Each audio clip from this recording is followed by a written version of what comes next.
Assalamualaikum warahmatullahi wabarakatuh. Bagaimana kabar kalian semua hari ini? Semoga kita semua selalu dalam lindungan Allah dan selalu dalam keadaan sehat walafiat ya. Amin ya rabbal alamin. Oke.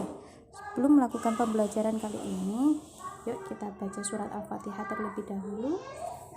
Kita hadiahkan kepada pengarang kitab Safinatul Najah. Al-Hadiniyah Bismillah.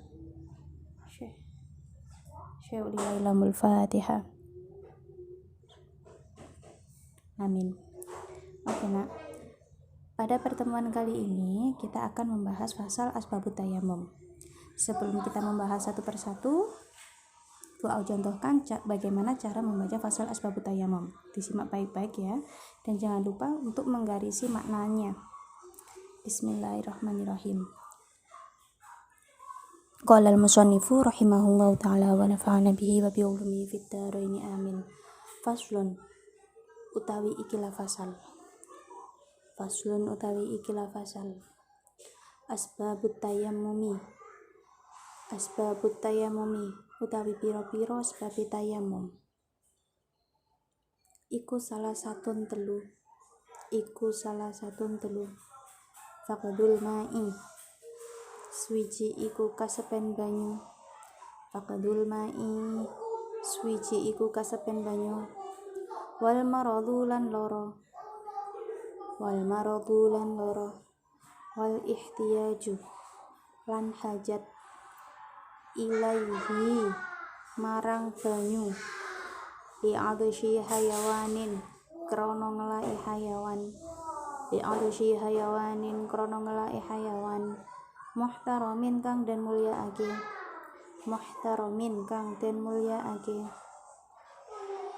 Ghairul muhtarami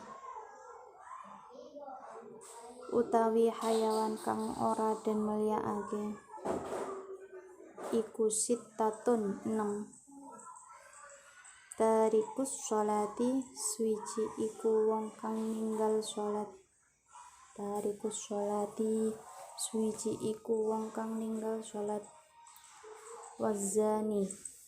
Wazanil muhsonu lan wong kang zina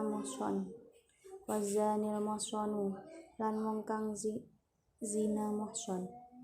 Wal murtadu lan wong murtad. Wal kafirul harbi lan wong kafir musuh. Wal kalbul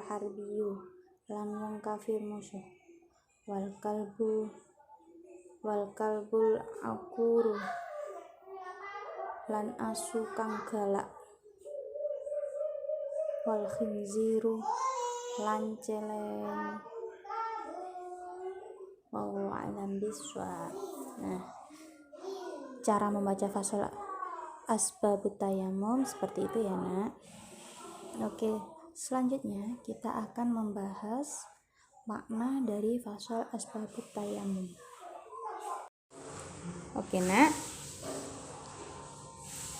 sebelum kita membahas sebab-sebab tayammum, perlu diketahui apa sih tayammum itu?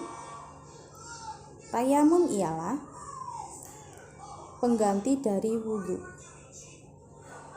dengan mengusapkan debu ke bagian muka dan kedua tangan sampai ke siku-siku.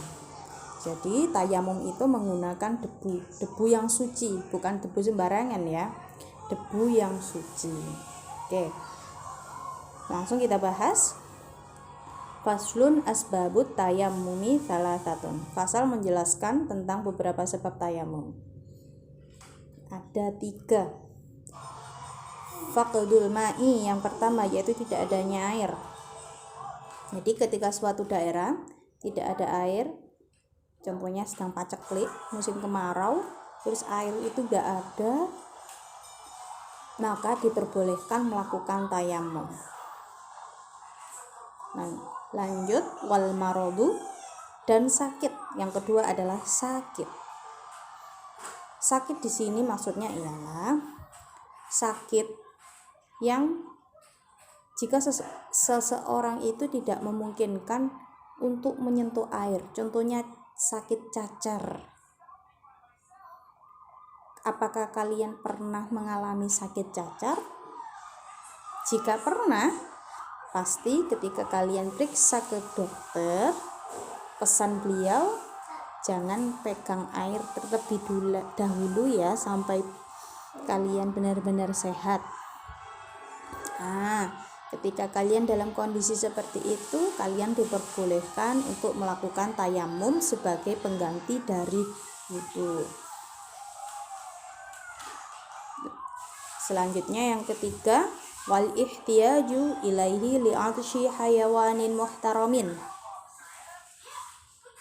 Dan hajat atau butuh pada air karena digunakan untuk wal ihtiyaju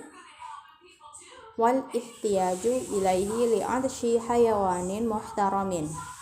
Yang ketiga yaitu adanya hajat pada air karena hausnya hewan yang dimuliakan. Maksud dari hewan yang dimuliakan ini adalah manusia, hewan ternak, dan lain-lain. Jadi, semisal di suatu daerah itu sedang krisis air bersih. Nah, ada air, akan tetapi air itu digunakan untuk kebutuhan jangka panjang, kebutuhan ke depan, untuk minum, untuk makan, masak, dan untuk minumannya binatang ternak sapi, ternak ayam. Nah, jika adanya air itu masih dibutuhkan untuk kelangsungan kehidupan makhluk hidup, maka diperbolehkan untuk melakukan tayamum. Selanjutnya, ghairul muhtarami sittatun. Adapun hewan yang tidak dimuliakan ialah ada 6. Jadi tadi kan hewan yang dimuliakan itu seperti manusia, binatang ternak. Lah, ini ada hewan yang tidak dimuliakan. Itu ada 6. Yang pertama, tarikus sholati, orang yang meninggalkan sholat. Wazanil muhson, dan orang yang melakukan zina muhson. Apa itu zina muhson? Zina muhson ialah zina yang dilakukan oleh orang yang sudah menikah. Kemudian yang ketiga ialah wal murtadu, yaitu orang yang murtad. Apa itu murtad? Orang yang keluar dari agama Islam. Terus berikutnya ialah wal kafirul harbiyu, dan orang kafir harbi. Apa itu kafir harbi? Kafir harbi ialah kafir yang memerangi orang muslim. Jadi kafir itu banyak macamnya ya. Nah, salah satu dari hewan yang tidak dimuliakan atau makhluk yang tidak dimuliakan itu adalah kafir harbi, yaitu orang kafir yang memerangi kaum muslim. Selanjutnya wal kalbul akuru wal khinziru, dan anjing yang galak. Anjing yang galak itu termasuk hewan yang tidak dimuliakan atau makhluk yang tidak dimuliakan. Selanjutnya wal khinziru, babi. Nah, jadi kesimpulannya, tayamum bisa dikerjakan ketika disebabkan oleh 3 perkara. Yang pertama tadi apa? Tidak adanya air. Yang kedua, sakit.